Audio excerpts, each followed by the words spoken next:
De onde vem a culpa após comer um chocolate, um bolo, um pão, um doce, um brigadeiro? De onde que vem? Geralmente, o algo errado, o motivo, o pensamento de que está fazendo algo errado, ele surge por causa de crenças que nós temos, de pensamentos que nós temos a respeito daquele determinado alimento. E isso veio de algum lugar, porque nada vem do nada. Esse aprendizado, ele veio de algum lugar. E ele geralmente vem da nutrição moderna, que ela é trazida, o que ela vem trazendo e ensinando, né? É de que, de fato, comer chocolate vai te fazer engordar, comer pão vai te inflamar, tomar leite vai... Enfim. Só que esses pensamentos de que o pão engorda, a pizza engorda, o chocolate faz mal, o leite faz mal e tudo faz mal, né? Como às vezes até o pessoal faz piada.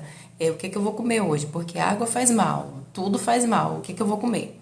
Então, isso vai gerando dentro da pessoa também reações, tá? Como eu falei, as emoções e os sentimentos juntos, eles também causam reações no nosso corpo, no nosso organismo, tá? Apesar da gente não ver, é real, muito real. E aí esses pensamentos, eles se tornam uma prisão na nossa mente. Eles se tornam uma prisão na nossa mente de maneira que nós vamos começar a ver esse ciclo. Tudo isso começa a gerar no nosso organismo reações, aumento de cortisol, enfim. Só que tem um grande porém. O problema, a causa, a raiz, não está no que nós estamos vendo, que teoricamente é o quê? A vontade de comer um determinado alimento e sentir culpa após comê-lo. A gente acha que o problema é esse, então logo a nossa mente vai para tenho que ter controle, eu não posso comer, eu não posso porque faz mal, então eu tenho que ter controle. Então uma coisa leva a outra. Só que o que a gente não tá vendo é como aquela figurinha do iceberg, depois eu vou até colocar um post que eu tenho aqui a respeito disso. Às vezes a gente vê só a pontinha do iceberg, mas o que está por baixo, a raiz dele, né, vamos dizer assim, é onde na verdade está o problema. Então muitas vezes é uma questão de rejeição, é uma questão de não se sentir amada, é uma questão de não se sentir vista, não se sentir conhecida, reconhecida, não se sentir valorizada, de não se sentir suficiente. Ela vem de algum lugar, ela não vem do nada. E tudo começa pela mente. E então, tudo isso que eu acabei de falar leva-nos a uma necessidade de ter controle. A gente quer controlar o fato da gente comer aquele alimento. E aí o grande problema é que ter esse controle nos leva a uma ansiedade exacerbada. Por quê? Porque todas as vezes que a gente quer ter controle de algo que na verdade a gente não consegue ter, isso nos leva a ter uma ansiedade, a ter um medo, a ter várias outras questões que vêm junto com esse controle, que nos faz também engordar. Porque nada mais do que querer ter esse controle do peso, por exemplo, quem quer emagrecer, e no fundo não é isso que na verdade ela está querendo controlar, faz com que ela engorde, porque isso é um ciclo, lembra? E tudo isso pode vir a desencadear em uma depressão. É assim com todo mundo, Mércia? É dessa forma com todo mundo? Não, não é assim com todo mundo, não é dessa forma. Eu estou explicando aqui uma forma, um jeito, uma maneira que pode acontecer com algumas pessoas, com muitas pessoas, mas geralmente é o caminho que geralmente ele é mais comum, vamos dizer assim. Só que, como eu falei anteriormente, a culpa, ela acaba gerando estresse. Essa culpa ao comer algo que a pessoa, na mente dela, ela acha que não pode, por uma crença, um aprendizado, o que quer que seja, gera estresse. Então, aumenta essa produção desses metabólitos que fazem mal ao nosso organismo, né, de uma forma exacerbada. Aumenta o cortisol, né, que ele mexe com a questão de recompensa, de apetite. Aumenta também a ansiedade. Aumenta a vontade de comer alimentos mais saborosos, mais palatáveis. Esse estresse também, tá, causado pela culpa após comer, ele vai alterar a microbiota intestinal, alterando a produção hormonal, tá? Que vai interferir diretamente no nosso cérebro, que a gente chama de eixo intestino-cérebro. Eles se comunicam. Por isso que o intestino é conhecido como o segundo cérebro, ele é inteligente, tá? E com isso, também vai ter alteração de insulina, de grelina, de leptina, que são hormônios que eles estão ligados à questão de fome, apetite, saciedade. Então, perceba como um ato proveniente de uma motivação errada, vamos dizer assim, de um conceito errado, de crenças erradas, o que é que ele causa no organismo, além da sensação que a pessoa sente após comer. É uma culpa, é uma sensação de fracasso, é uma sensação de que ela falhou, porque ela vinha de querer ter controle. Então, em resumo, eu vou falar da seguinte maneira: a prisão da mente, né? Vamos colocar dessa forma. O problema ele começa nos pensamentos disfuncionais, a partir de crenças. Essas crenças eu quero te mostrar aqui de uma forma como se fosse uma fortaleza, sabe? De filmes de mocinha, vilão que tem um castelo, pronto, é como se fosse uma fortaleza intransponível, que nenhum outro pensamento, um pensamento novo, ele não consegue entrar. Então, por isso que a pessoa ela fica presa nesses pensamentos, nessas crenças. E é a partir disso que ela vai tendo comportamentos e ações.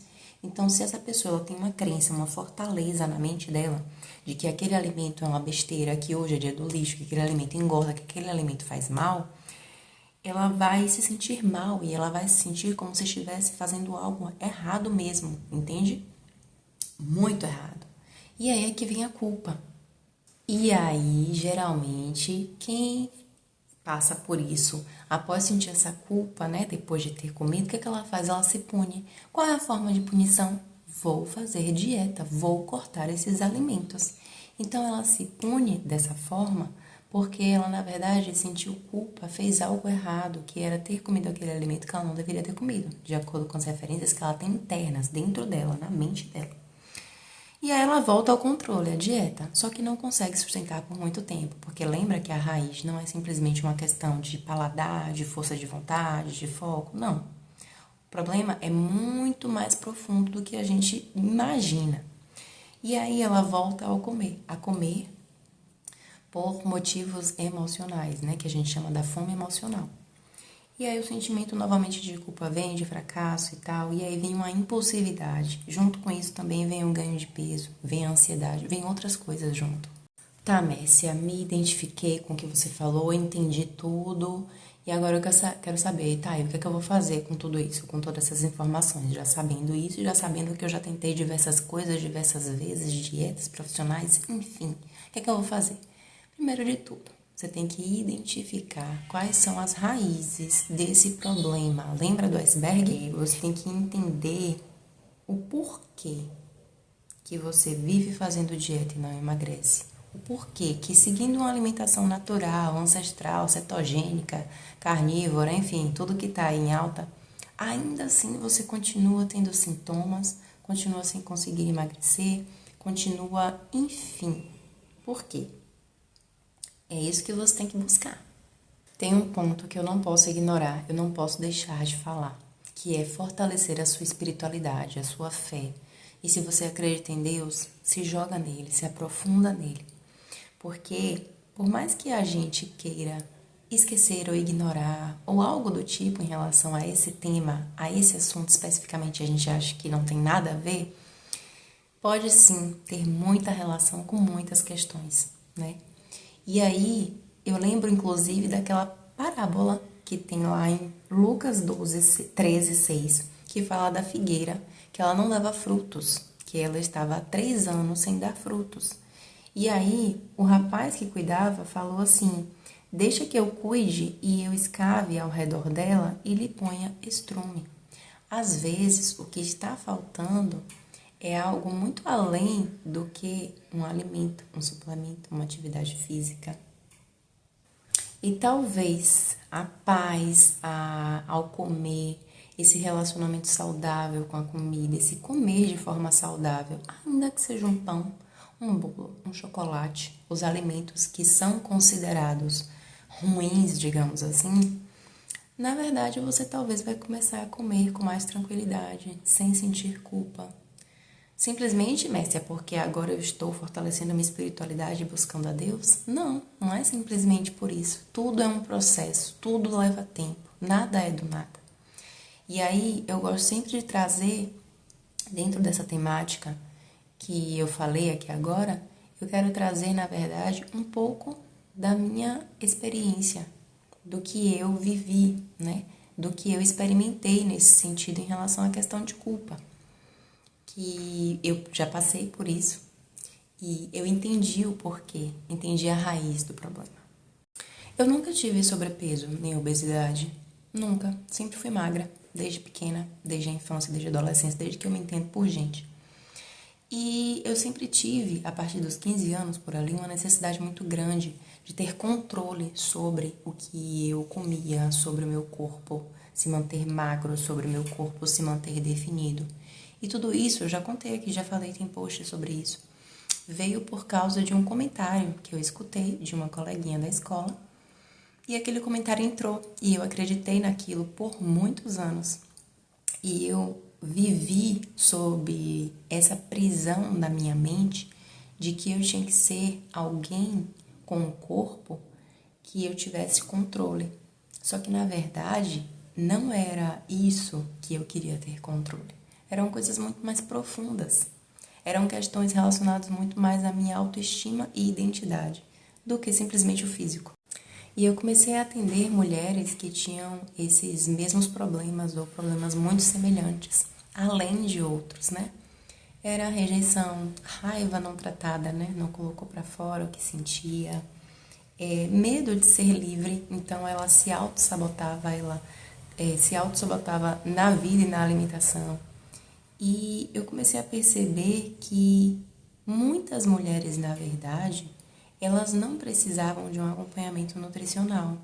Elas precisavam e precisam buscar as raízes que estão dentro delas de questões que elas não sabem, que elas não entendem, mas que elas querem ter controle através da alimentação.